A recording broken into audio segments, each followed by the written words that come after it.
Welcome to the Real Estate Espresso Podcast, your morning shot of what's new in the world of real estate investing. I'm your host, Victor Menashe. Today is another AMA episode. That is, Ask Me Anything. I love to answer your questions, and if you have a question you think is going to be of broad interest, send it in and I'll answer it live on the air. Send your questions to Victor at victorjm.com. That's Victor at victorjm.com.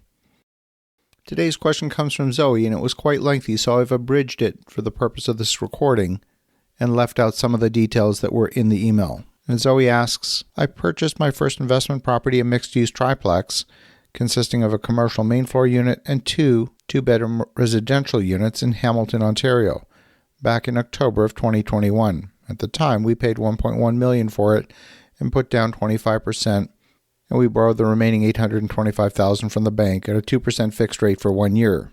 Prior to closing, my lawyer hadn't received the zoning verification back from the city in time for their requisition date. He told me the zoning should be fine for the barber who was occupying the commercial space as they'd been there for 2 years. He did not advise me to ask for an extension, and he did not advise me to not move forward without having the verification. After closing, the verification came back, indicating that indeed personal services were not allowed due to the number of residential units in the building.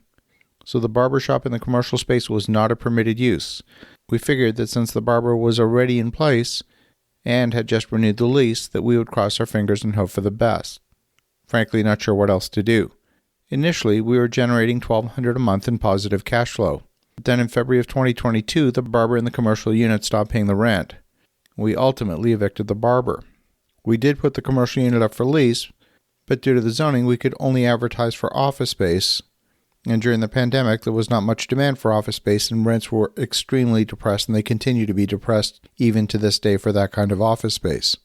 An idea to convert the commercial unit to a two-bedroom residential unit was investigated, and it seemed like a value-add option to increase the rents and the value of the property. But there would be a tax consequence to the change of use, resulting in a tax payment of $50,000. 1 year after the purchase, the mortgage was renewed, and we thought we were going to be pivoting to a residential use, so we did not take out a lower rate fixed rate loan. The open variable rate increased to 8.2%, and we are now experiencing extremely high negative cash flow. 6 months later, at the end of February, the permit for the residential conversion was finally approved, and new quotes for the conversion are double the original estimate that we had. At this time, my question to you is, what do you recommend in this situation? Well, Zoe, I hate to hear situations like this. Choosing a solution depends on your time horizon and your priorities.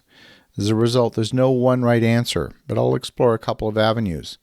It goes without saying that you've surely found several learnings, albeit painful ones, from this experience. You know that you paid too much for the property. You know that there were steps that were missed in due diligence. I don't need to belabor those points. So here we go.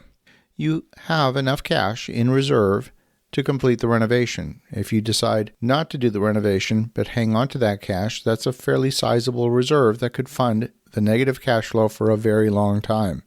So you could do nothing and just fund the cash flow out of reserves. But your loan will renew in a couple of years. You might be required to demonstrate to the lender that you meet the debt coverage ratio, and at that point, the lender might require cash injection in order to keep the loan in good standing. That's a real risk. So I do not recommend the do-nothing approach. Selling the building at a loss right now doesn't seem to make sense to me either.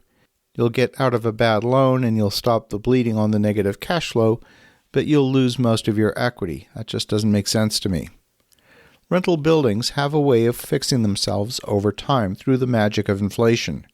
Given sufficient time, you'll probably be fine. You just need to make sure that you don't fall into a financial trap in the meantime. In my opinion, you should choose to stop the bleeding as a priority. And the best way to do that is either to increase the revenue or to deleverage the property. Increasing the revenue in the short term is not really possible, and the investment of $150,000 into the property will improve the cash flow by about $1,000 a month. In order to accomplish that, you're going to need to go through a lot of work to get there, and there's some risk that you face an even greater cost to overrun in the process of converting the commercial unit to residential, and that would be a problem. I also don't like the idea of writing a check for $50,000 to the government for the tax. This is money that's going out the door, and it's not an investment that would actually add any value to the property. On the other hand, you could put the $150,000 that you have in cash in reserves right now and put that directly towards principal paydown. That would reduce your monthly cash requirement by a bit more than $1,000 a month. So it would have the same impact from a cash flow perspective, maybe even better. And the impact would be immediate. Now, maybe you don't have to put down all of the cash, maybe just most of it, and keep a bit in reserve just in case. Injecting cash will absolutely lower your rate of return, but you probably knew that was going to happen anyway. At least you're not risking financial ruin. The property will, if well maintained, continue to generate income for you for decades to come. That's how real estate works. So you might choose to deleverage further, maybe do a couple of other real estate transactions over the next couple of years and inject the profits of those transactions towards paying down principal even further until you reach a point of comfort with your leverage. You are a little bit over leveraged for the income that you have in the property. You see, we live in an inflationary environment, and what seems like a high rent of $1,900 a month for a two-bedroom apartment will seem cheap in 5 years. Maybe with inflation, you'll be getting $3,000 a month in rent for that same two-bedroom apartment. Now, it feels like you paid too much for the asset from today's perspective, and you did. But time and inflation have a way of erasing the sins of the past as long as you don't get upside down. The rents in that same building back in the 1970s were probably only a few $100s a month. And if you told the owner back then that someday those same apartments would rent for $1,900 a month, they would have laughed in your face. And yet here we are. So inflation has three effects. It wipes out the purchasing power for those on fixed income, it wipes out savings, and it wipes out debt. And since you know that governments are not going to stop printing money anytime soon, they're not going to become bastions of fiscal responsibility, don't bet against inflation. Inflation's here to stay. We can argue about what the rate is, but inflation's here to stay. So structure your business to benefit from inflation. And that means holding the asset for the long term, making sure that you push your rents up to the market each and every year and make sure you don't fall behind. And deleveraging the property to a safe level will drop a lot of equity in the property, but it's equity that's going to be well protected, it's going to be safe, and it's money that's being put to work for you. I want to thank you, Zoe, for a fantastic question. And for the listeners at home, have an awesome rest of your day. Go make some great things happen. We'll talk to you again tomorrow.